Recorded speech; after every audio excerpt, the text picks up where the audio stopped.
l'actualité des opinions. Mirador, le grand safari de l'investigation journalistique. Mirador, tour de chauffe. Nos chroniqueurs se déboutonnent sur le vif. Merci de nous suivre aux quatre coins du monde via le www.filmguinée.com, mais aussi via donc nos supports digitaux.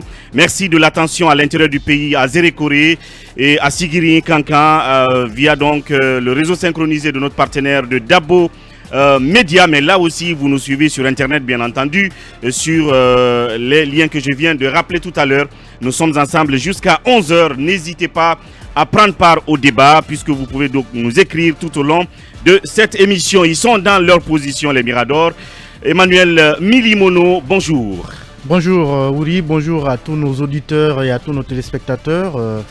Et bonjour au colonel Mamadi Doumbouya. Hein. Au colonel Doumbouya ce matin. Oui, j'ai envie de le dire bonjour ce matin parce que je ne sais pas s'il a oublié, mais il avait promis $100 000 aux Guinéens qui vivent en Ukraine, oui, enfin, qui traversent la guerre en Ukraine. Oui.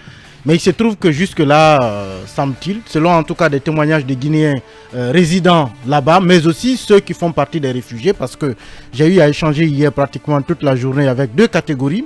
Il y a cette catégorie qui a fui l'Ukraine dans le lot des réfugiés. Il y a une autre catégorie qui a décidé de rester sur place. Oui, il y a une autre catégorie qui est restée sur place. Mais les deux sont quand même en liaison très étroite avec leur association. Et des témoignages que j'ai reçus des deux camps, personne n'a encore vu les traces des $100 000. Bien. Alors s'il y a un problème au niveau des décaissements à Conakry, il faut peut-être les informer. Ou si l'argent est arrivé et un malin veut que ça n'arrive pas à destination, il faut alerter. Mais j'ai envie quand même de dire au colonel que les $100 000, selon des témoignages que nous avons, ne sont pas arrivés à destination. Ne sont pas encore arrivés à destination. Merci de le rappeler, Emmanuel. C'est très très important parce que des cas comme ça, nous en avons vu et connus par le passé. Et donc, si le colonel nous écoute ce matin, que les $100 000 ne sont pas arrivés donc à destination. Talibé Bari, bonjour. Oui, bonjour Mamadou. Au sujet justement des Guinéens qui sont en Ukraine, dans une situation donc difficile parce que pris en étau entre les Russes et les Ukrainiens et l'armée ukrainienne.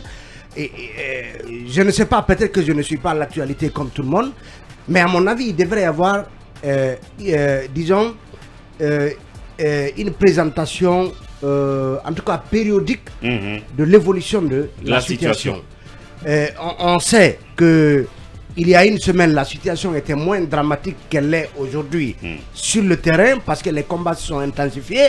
L'armée russe tient par exemple Kiev en étau. Absolument. Et donc il serait important parce qu'on apprend que du côté de la direction des Guinéens de l'étranger, il y a des réunions quotidiennes pratiquement qui se tiennent. Une sorte de cellule de crise. Une cellule de crise. Le ministre avait annoncé. Voilà, une cellule de crise qui siège tous les jours pour justement rassembler les informations, les analyser et apporter des solutions au cas par cas s'il le faut, en tout cas en ce qui concerne les Guinéens qui se retrouvent pris aux pièges de cette guerre. Donc il serait important que de façon périodique, est-ce que c'est au rythme d'une semaine, au rythme de 5 jours, en tout cas, il serait bon que la situation ne soit dressée par le ministère des Affaires étrangères. Absolument. Pour que nous sachions où nous en sommes. Est-ce que au début de la guerre, on nous parlait de 800 Guinéens? Est-ce que justement sur le terrain, combien sont sortis, combien restent encore sur le territoire ukrainien? Est-ce que le nombre finalement a évolué? Parce que ces 800 là, ils sont tous en situation régulière. Est-ce qu'il y en a qui sont en situation irrégulière qu'on a pu repérer et qui viendraient donc grossir ce nombre de 800 Guinéens?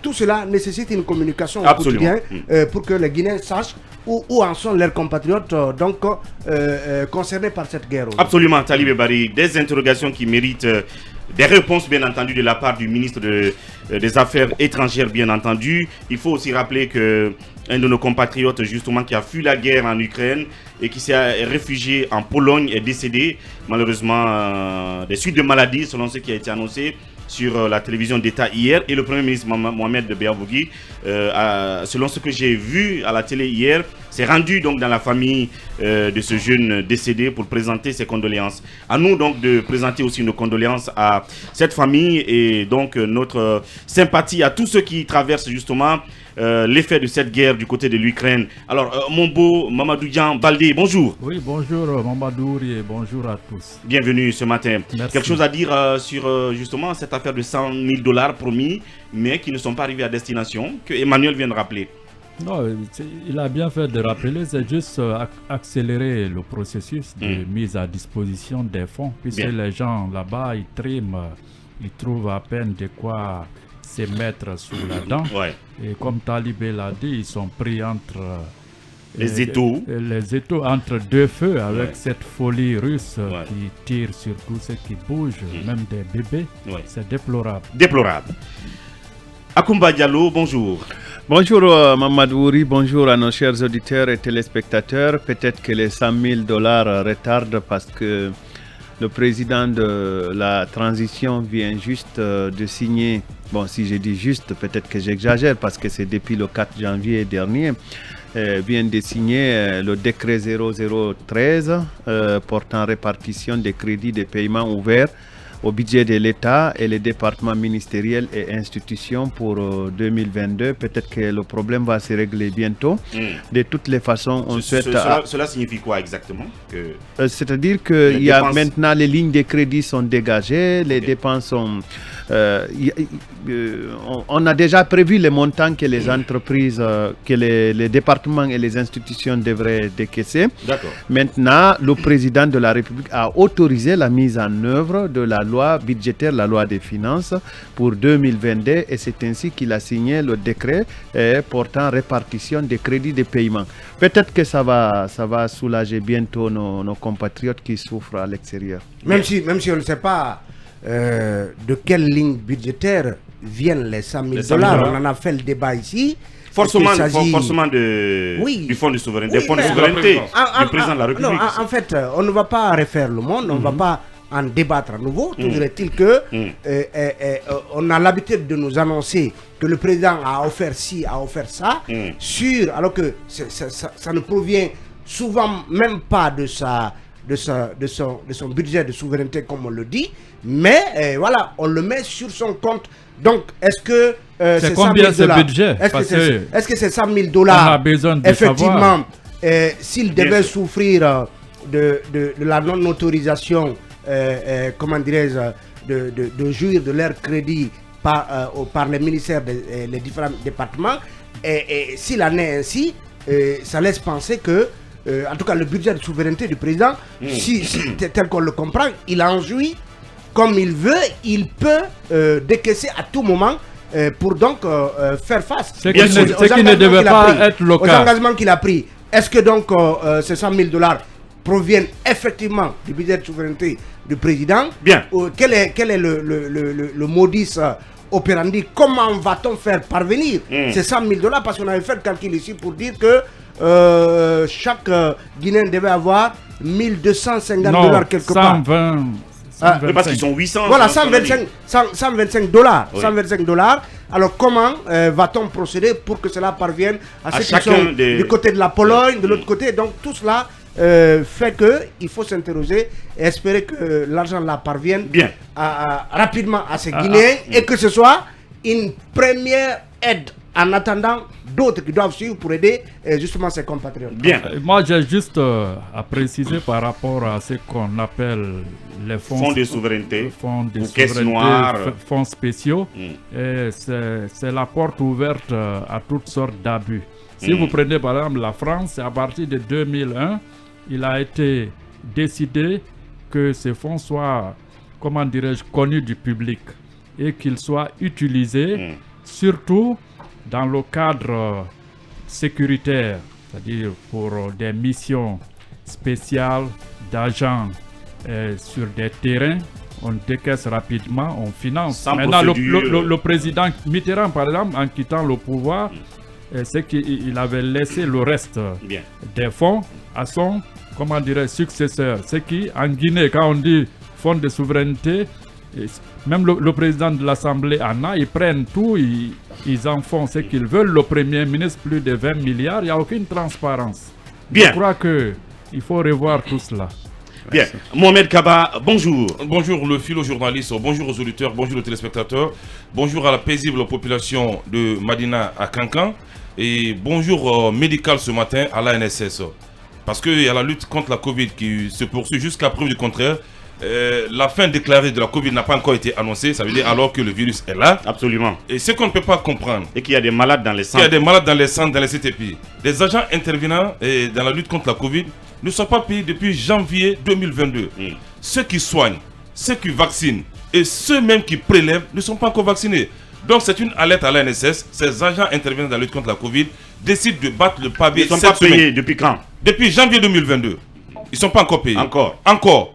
2021 a été réglé apparemment, mais depuis janvier 2022, rien n'a été fait. Et ces agents décident de battre le pavé cette semaine. Les politiques manifestent. Si les politiques menacent, pardon. Voilà. Les politiques menacent. Si les agents intervenant dans la lutte contre la Covid aussi brandissent une menace, je crois que ce n'est pas bien pour le pays. Que l'ANSS prenne à bras le corps cette situation parce que ce sont des pères de famille et ce sont des personnes qui risquent leur vie au profit des autres compatriotes. Absolument. Donc je pense qu'ils vont vraiment traiter cette situation très rapidement. Et en parlant de l'ANSS, que dire aussi de ces restaurateurs qui jusque-là ne sont pas payés? Le service traiteur. Ceux qui apportent à manger aux malades Covid qui ne sont pas payés. Le problème, c'est au niveau du ministère de la Santé. De la Santé. C'est au ministère de mettre les fonds à la disposition de l'ANSS. Concernant ces agents, ils sont aujourd'hui, c'est le quart des effectifs qui restent. Parce qu'ils ont raboté les effectifs qu'ils trouvaient trop. Donc l'ANSS eux-mêmes, ils sont confrontés au manque de moyens.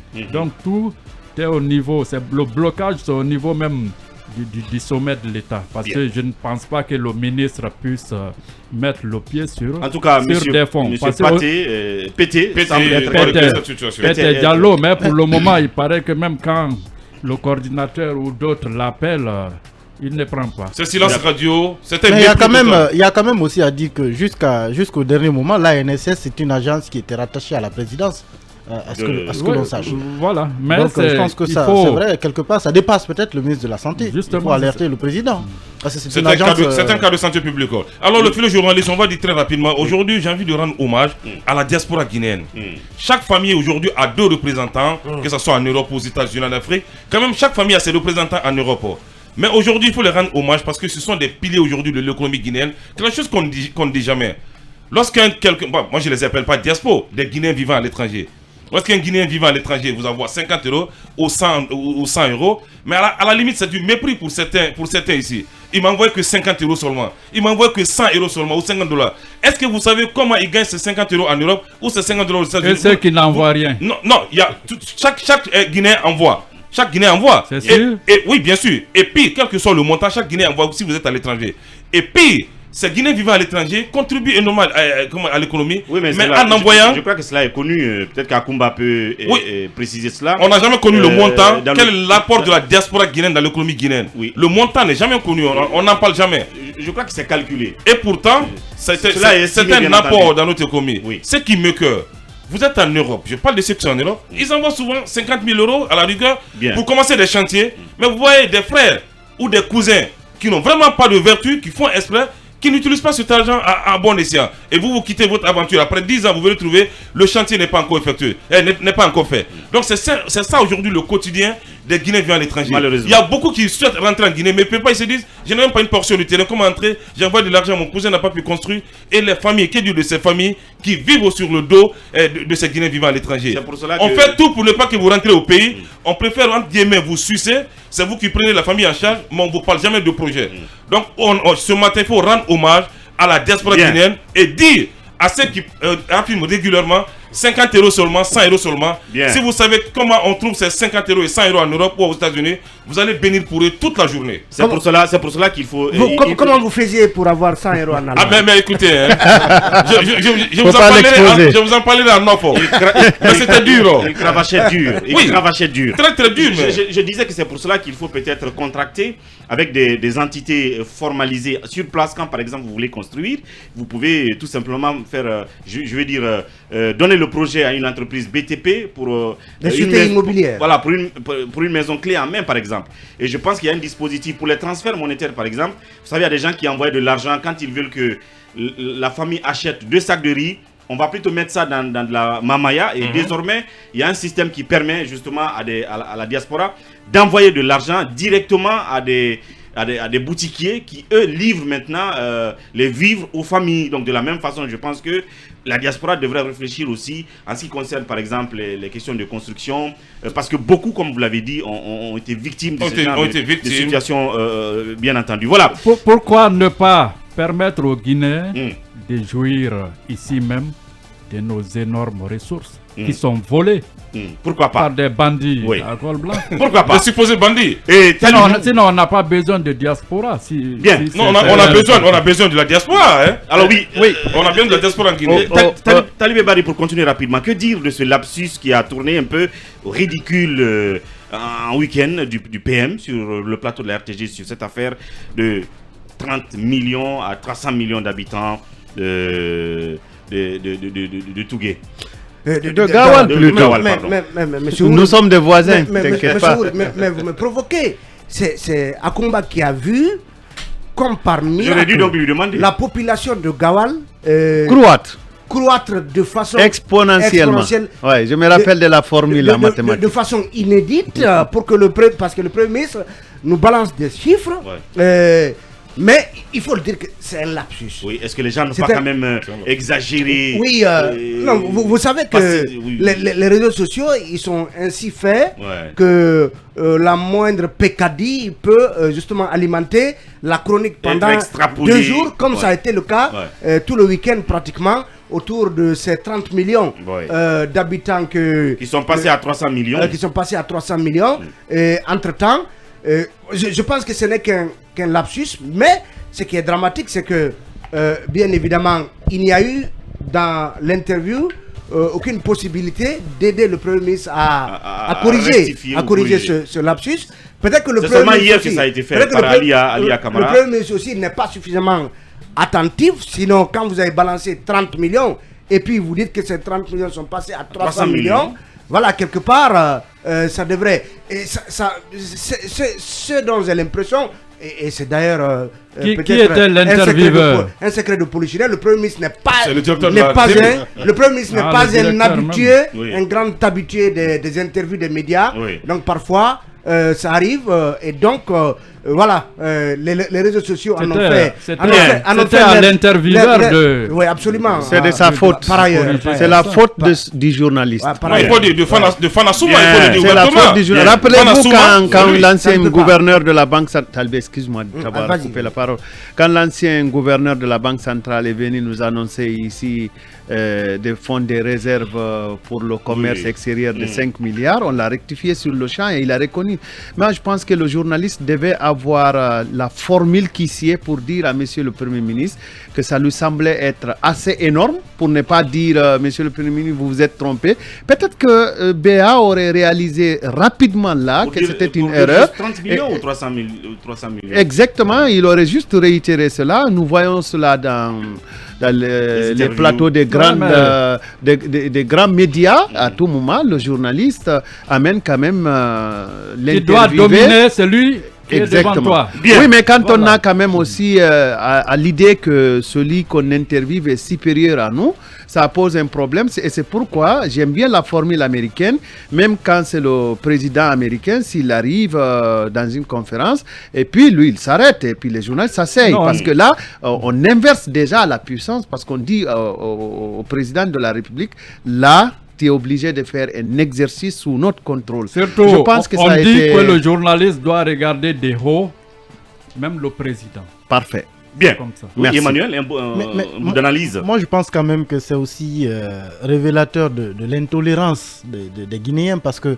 Oui, l'intolérance surtout. C'est une intolérance. Ouais. Moi, j'ai vu sur les réseaux sociaux des gens qui sont allés jusqu'à dire que c'est une communication complètement ratée, entre guillemets, complètement ratée, parce que le Premier ministre s'est trompé quelque part pour mettre millions à la place de 1000. Alors que c'est juste un lapsus. À cause ce lapsus-là, chez certains, a plombé totalement le contenu de toute l'interview. Et c'est quand même, c'est dommage, parce que finalement, on n'arrive pas à se pardonner des petites erreurs. C'est un être humain, il peut se tromper. C'est quand même une faute. Ça aurait pu arriver. Ce n'est même pas une erreur. C'est une faute.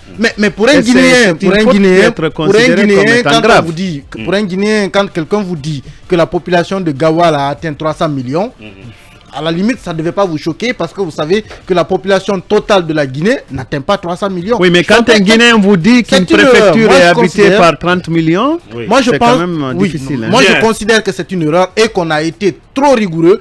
À la limite, on est allé jusqu'à mettre à l'eau tout ce qu'il a dit. Mais il faut être rigoureux. C'est un manque de tolérance à mon avis. C'est le travail énormissime qu'a battu son conseil en communication, Abouaka Kamara, au moins qui a fait faire déplacer le Premier ministre pour le plateau de la RTG Coloma. Mais pire, c'est que vous ne dites pas. Le Premier ministre nous affirme qu'il ne savait pas ce qu'on appelait la rue vers l'or. Un ingénieur de mine qui ne sait pas cela? Mais c'est une... Je ne veux pas dire c'est une... Saint-Pétersbourg doit porter plainte contre lui. Non, je pense que ça c'est un peu l'expression d'une certaine humilité. Non, pas une humilité, c'est pas une humilité. Je vous ai dit que l'affaire Gawal ne les intéressait pas au sommet de l'État. Non, je vous ai dit. Cette affaire ne les intéressait pas. Le Premier ministre... C'est une formule d'humilité. C'est une formule d'humilité. Non, s'il vous plaît, ce n'est pas une formule d'humilité. Il ne le savait pas, il l'a dit. Il ne savait pas ce qu'on appelle la rue vers l'or. Il faut préparer les interviews. Le journaliste qu'on connaît, qui a interviewé M. Fana Souma, directeur de la télé nationale, parce qu'il a peur pour son poste, simplement. Il a simplement peur pour son poste. Il aurait dû le rectifier de façon vraiment très courtoise. Il y a des méthodes dans la matière. Peut-être que ça lui a échappé aussi. Si ça lui a échappé, c'est encore grave. Ça veut dire que lui-même... Bien sûr, doyen.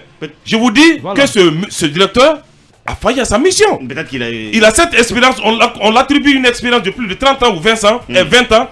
Mais il s'est planté hier avec le Premier ministre. Bien. Mais la conclusion, il a simplement eu peur pour son poste. On sait comment ça se passe à la c'est Mohamed Kabak. Oui, bien sûr, il a eu peur pour son poste. Je ne suis pas d'accord. Non, il a eu peur pour son poste aussi. Il aurait plus rendu service au Premier ministre en lui signalant son lapsus, en lui rappelant qu'il a dit sur un plateau ne le fera pas. De le laisser après à la risée de tout le monde. Je pense que là c'est ce qui s'est passé. Il l'a jeté à la vindicte populaire. Est-ce que lui-même il maîtrise? Il faisait attention à ce que le Premier ministre disait. Et c'est la question à se poser. Toujours est-il que, à mon avis, cela traduit, si on veut faire un peu dans le cynisme, le fait que le cas Gawal n'intéresse pas à ce point les gouvernants, puisqu'on a vu que ce n'est qu'une semaine pratiquement après l'éboulement qu'un communiqué a été publié pour faire le bilan et annoncer qu'il y aurait des mesures pour assister les victimes. Voilà, c'était donc notre tour de chauffe. Film FM. Parce que la roue tourne, rien n'y fait. La route de la révolution médiatique est une trajectoire rectiligne et dorénavant irrémédiablement irréversible. Bientôt, Film 24, le coup de Trafalgar qui portera le coup de grâce à la concurrence. Film 24, ça va tonner.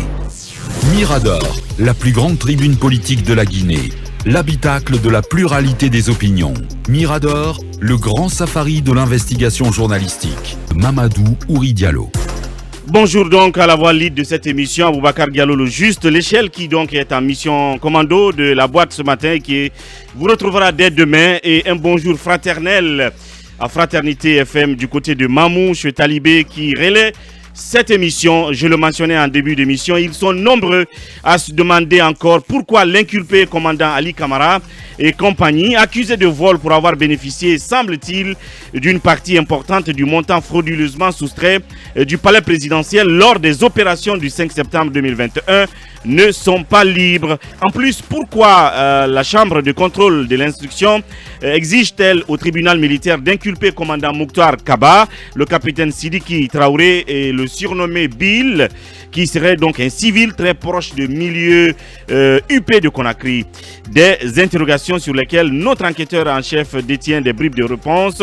Akumba Diallo, alors quelle réponse on peut avoir derrière ces interrogations sur ce cas du commandant Ali Kamara et compagnie? Écoutez, M. Wouri, on a entendu beaucoup de commentaires autour de ce sujet. Parfois, certaines vont jusqu'à imputer à monsieur le procureur près la cour d'appel de Conakry d'avoir refusé la libération du commandant Alia et compagnie. Nous avons consulté beaucoup de documents qui nous ont appris que malgré une décision de mise en liberté provisoire, que statuant en chambre du conseil sur appel, après en avoir délibéré conformément à la loi, hors la présence du ministère public, donc en dehors du parquet, hors des conseils de la défense, donc les avocats n'étaient pas présents, et hors du greffier.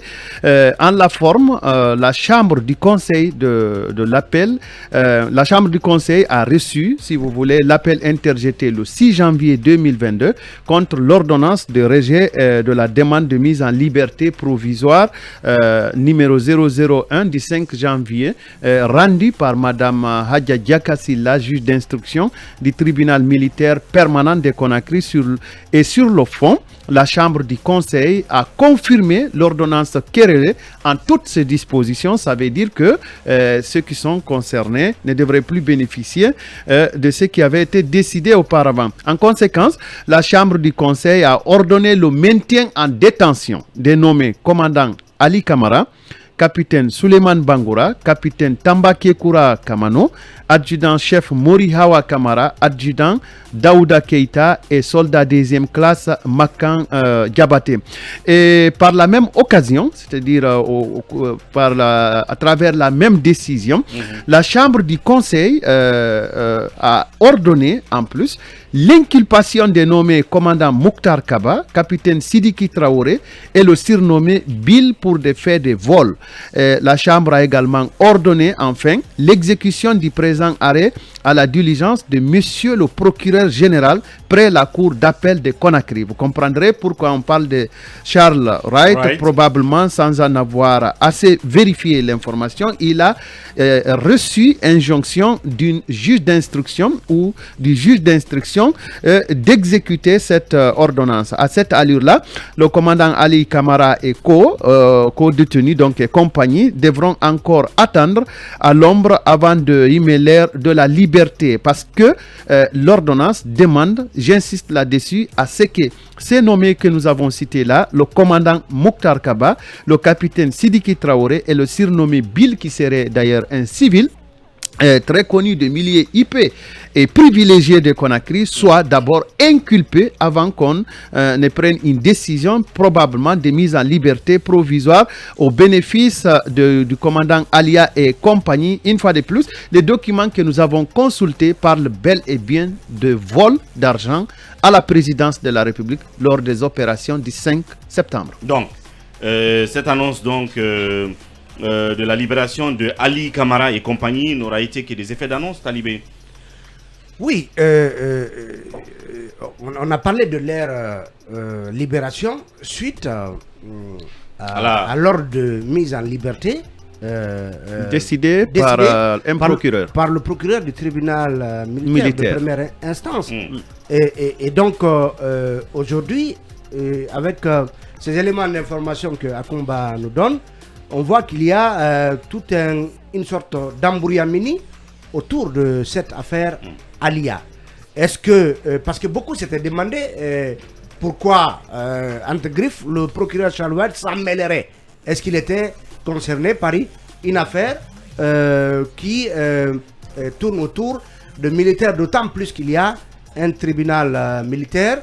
Est-ce que ses compétences s'étendraient jusqu'à pouvoir refuser la libération de Alia Kamara? Donc, les documents que Akumba a consultés montrent que voilà, c'est une demande qui lui a été adressée de ne pas, en tout cas, laisser ces messieurs sortir de prison. Sortir de prison.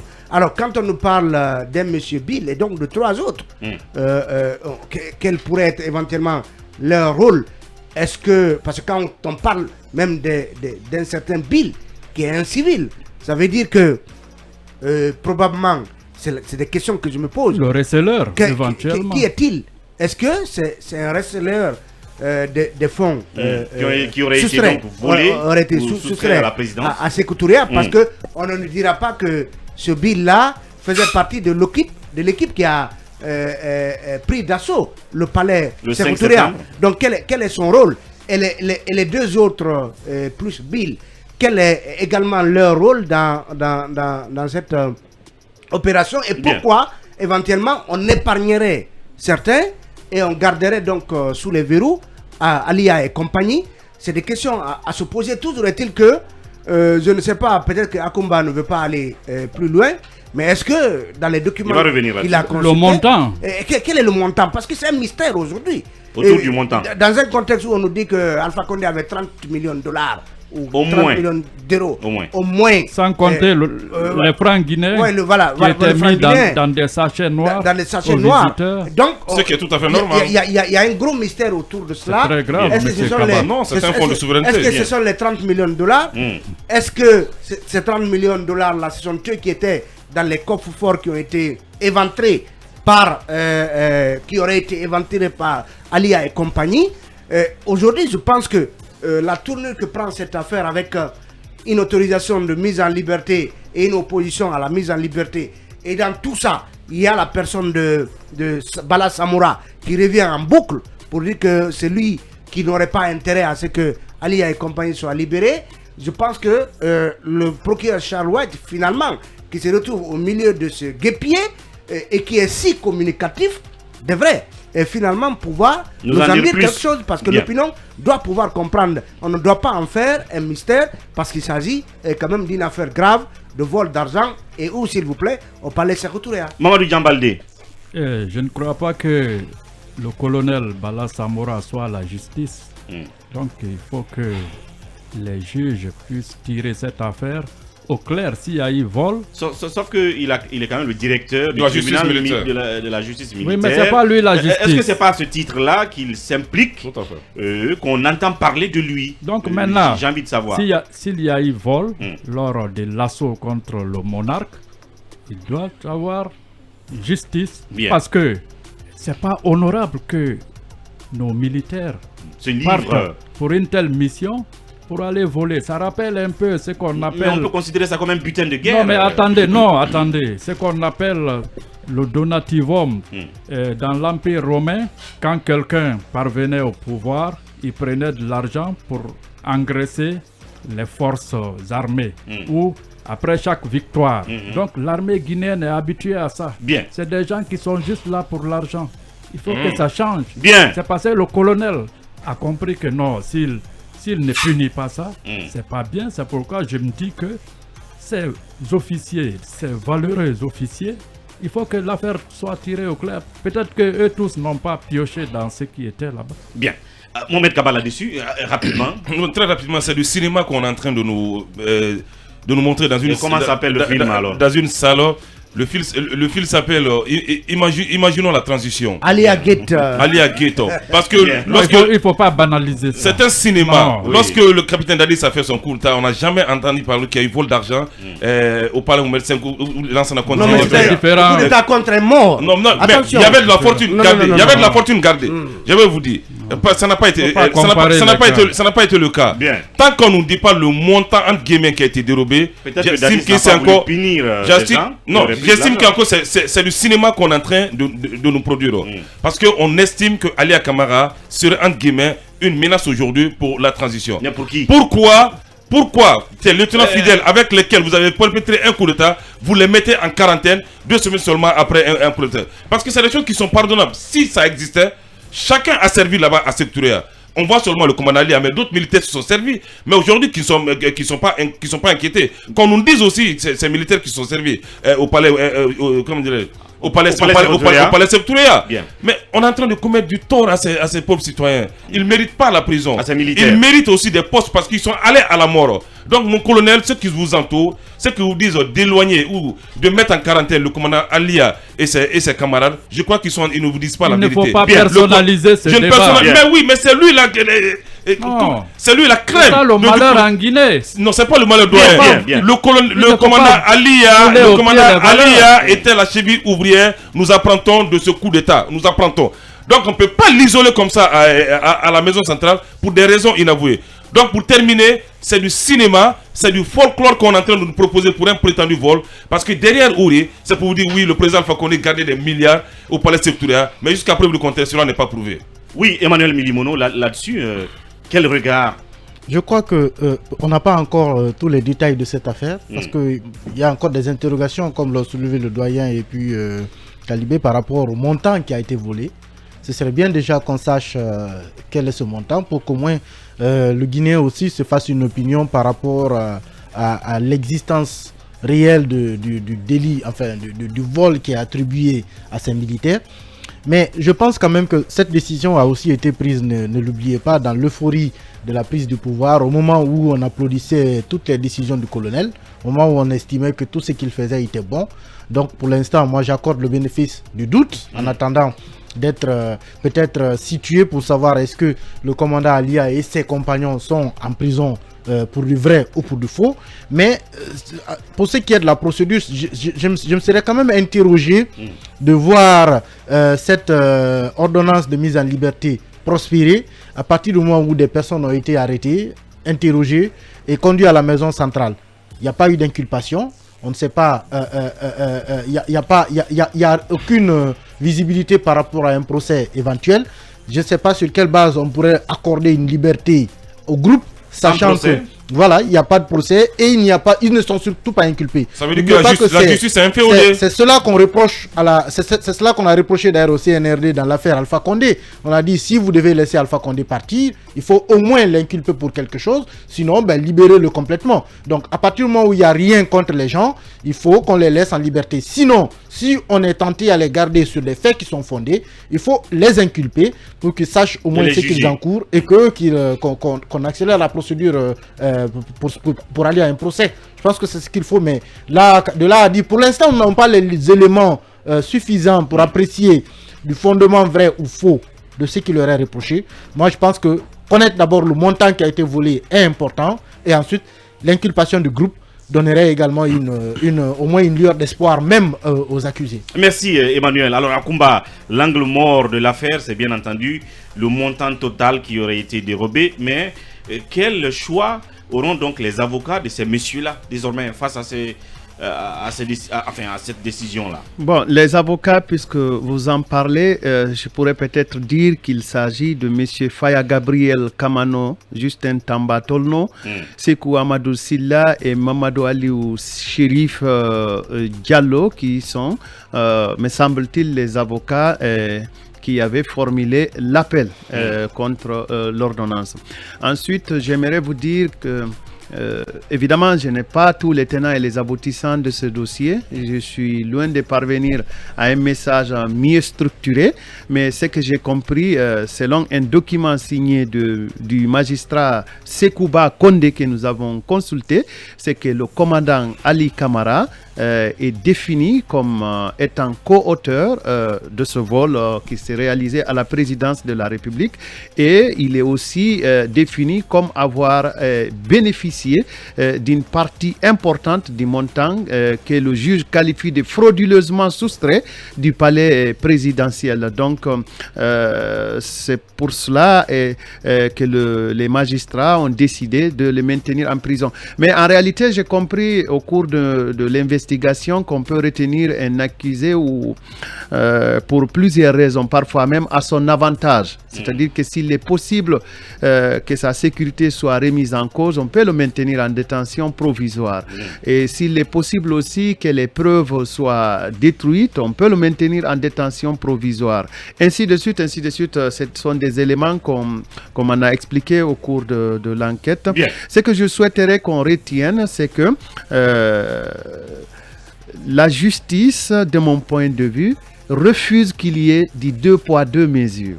Que commandant Alia soit en prison et que d'autres soient en réalité vus comme étant des protégés des milliers IP de la capitale pour ne pas comparaître alors que les interrogations, le contradictoire ont démontré, semble-t-il, leur implication dans cette opération et voire même qu'ils auraient tiré bénéfice du butin. Donc c'est pour ça que la chambre de conseil de la cour d'appel a insisté sur le fait qu'on doit inculper commandant Mokhtar Kaba, le capitaine Sidiki Traoré et le surnommé Bill pour la manifestation de la vérité et pour avoir un traitement à égalité entre commandant Ali Camara et compagnie et ceux qui sont encore en liberté. Et ils l'ont motivé que tout cela doit être fait sur la base des articles 373-19 du Code pénal et puis 300, 303, 307 et 312 du Code de procédure pénale. Donc la justice est catégorique là-dessus. Il faut inculper tous ceux qui sont concernés par la procédure. Donc ce à quoi il faut s'attendre pour la suite, c'est l'éventuelle inculpation éventuellement du commandant Mokhtar Kaba, du capitaine Sidiki Traoré et le surnommé Bill qui serait donc un civil, je pose la question. C'est donc le temps pour nous d'observer cette première pause et derrière nous nous retrouverons pour continuer Mirador.